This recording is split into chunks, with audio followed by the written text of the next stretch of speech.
Y a continuación yo quisiera dejar la palabra a Medardo Mairena, coordinador del movimiento campesino, para que Medardo nos explique un poco acerca de lo que el movimiento campesino está haciendo actualmente como forma de respaldar, ¿no?, a las familias que necesitan acceso a justicia y en sí mismo, ¿verdad? O sea, sabemos que Medardo y su familia también ha sufrido persecución por parte del Estado.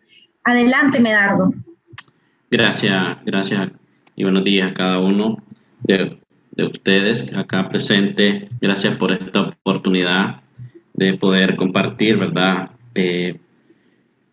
Lamentablemente la historia que se ha vivido en el sector del campo, ¿verdad? Como son los campesinos.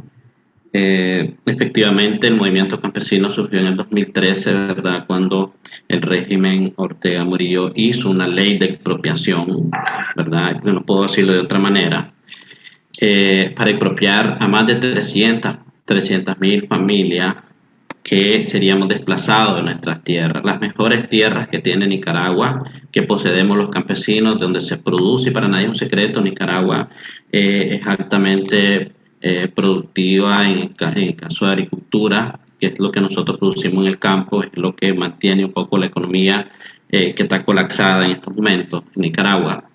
Pero lo que pretendieron fue despojarlos de nuestras propiedades sin importar las consecuencias que pudiéramos enfrentar los campesinos, no importando a dónde teníamos que ir, dónde nos íbamos a alojar, sin ninguna responsabilidad alguna. En ese sentido, cuando nosotros nos dimos cuenta de la amenaza que había a los recursos naturales, el derecho a la propiedad privada, en esos momentos fue cuando nosotros nos dimos cuenta que había también una ley de expropiación y no dudamos la mala intención que tenía Ortega, porque lo hizo también en la década de los 80, como son las confiscaciones de propiedades. De la misma manera, pues nosotros iniciamos a organizarnos, pero sobre todo eso de llevarnos a organizar para defender el derecho a la propiedad y los recursos naturales, pues nos trajo mucha persecución por el régimen, como ya lo venían planteando los que antecedieron sobre este tema.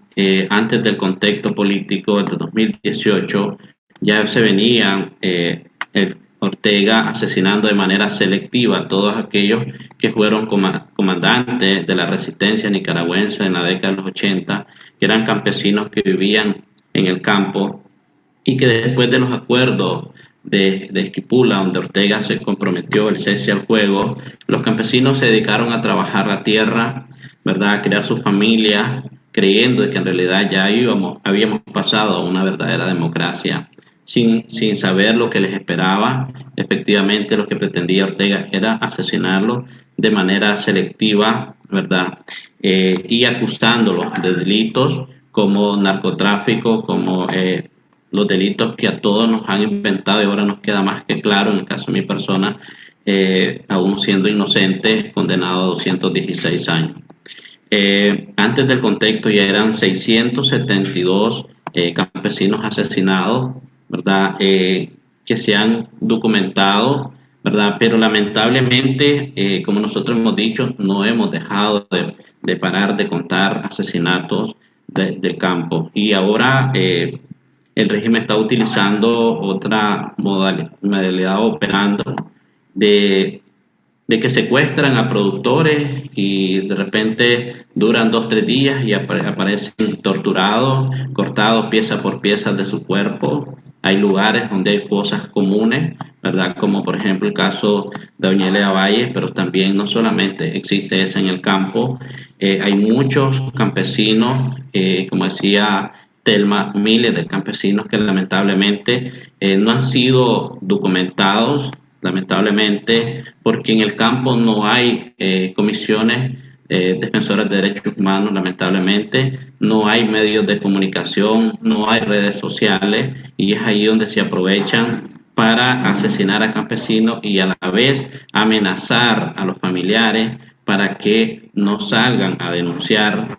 Y como lo decía el testimonio de Telma, exactamente eso es lo que hacen, amenazar para que no salga a luz, ¿verdad?, cómo viene asesinando de manera selectiva, como es el ejército, la policía, los paramilitares, y a eso pues le añadimos cómo han venido también asesinando a los pueblos originarios, a los Mayana, ¿verdad? Que también ellos se han opuesto de alguna manera para poder conservar, ¿verdad?, los recursos naturales, derecho a la propiedad privada. Ya de octubre del 2018 iniciaron los asesinatos de manera selectiva de nuevo, ¿verdad? A esta fecha son 147 campesinos asesinados, que no todos se han podido documentar con sus testimonios, lamentablemente, por lo que ya decía, la dificultad poder llegar a las familias, y la otra problema es que también muchas de las familias están siendo amenazadas para que no denuncien. Y no ha habido frontera que detenga, porque el exilio, aunque agradecemos a los gobiernos que de alguna manera han apoyado para que puedan salvaguardar la vida, pero también aún dentro, fuera de Nicaragua, también les han dado persecución y les han arrebatado la vida, como por ejemplo Montenegro.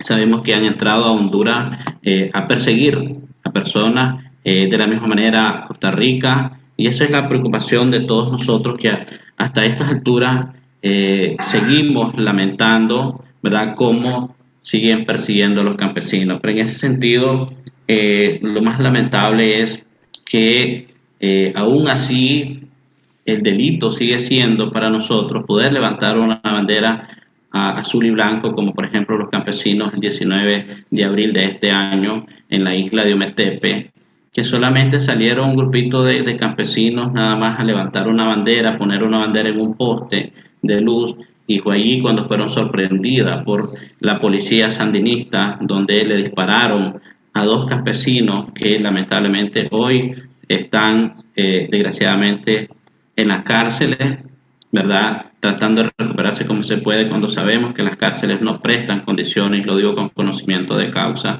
para que uno se pueda curar en esos lugares. Están siendo procesados en estos momentos 7 campesinos de ese lugar. De la misma manera, ya son más de 90 secuestrados que todavía siguen siendo torturados en las cárceles.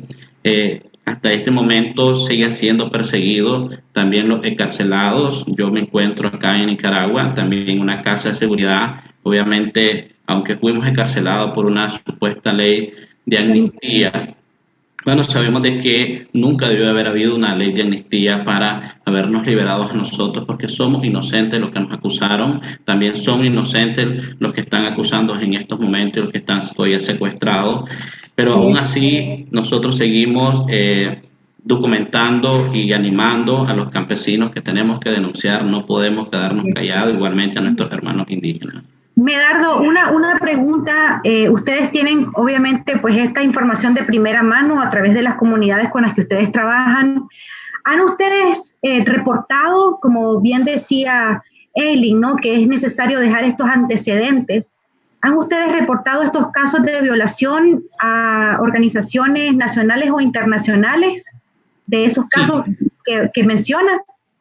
Efectivamente, nosotros a través de los líderes de base que nosotros tenemos en los territorios, nosotros hemos podido recopilar la información, pero no tenemos como los testimonios de las familias porque no ha sido posible. Hicimos en algún momento, ¿verdad?, una alianza interna ahí con algunos organismos defensores de derechos humanos internos, con la intención de poderlo documentar, ¿verdad?, como la CPDH, pero no hemos podido ahora, lamentablemente, con lo de la pandemia, pues hemos tenido que suspender muchas actividades, pero no así el régimen, ¿verdad? Continúa siempre reprimiendo y asesinando y condenando. Hemos estado, de hecho, dándolo a conocer, ¿verdad?, a organismos defensores de derechos humanos, tanto nacional como internacional, bajo esa base de datos que tenemos, ¿verdad? Pero sí estamos haciendo esfuerzos para que se puedan documentar de manera formal, ¿verdad?, para poder hacer la presentación tanto nacional como internacional. Y como sabemos de que aquí en Nicaragua no hay justicia, no hay donde irnos a quejar, pues obviamente nos toca que hacerlo hasta en las instancias internacionales. De la misma manera, pues yo he sido uno de las víctimas, mi familia, mi hermano es que también tiene hasta la vez un proyectil en su cuerpo de AK-47, que también quien empuñó esa arma cobardemente fueron la policía sandinista, ¿verdad? Cuando atacaron Lobago, que era una cantidad de campesinos que habían en diferentes partes de Nicaragua que se habían reconcentrado en busca de respaldar a los jóvenes que los venían asesinando, como también los campesinos siempre seguimos apoyando a los jóvenes porque ellos de alguna manera estaban siendo reprimidos. Así es, bueno, realmente es lamentante y alarmante todo esto que está pasando. Medardo, muchas gracias por haber compartido esta información que ustedes tienen como parte del movimiento campesino.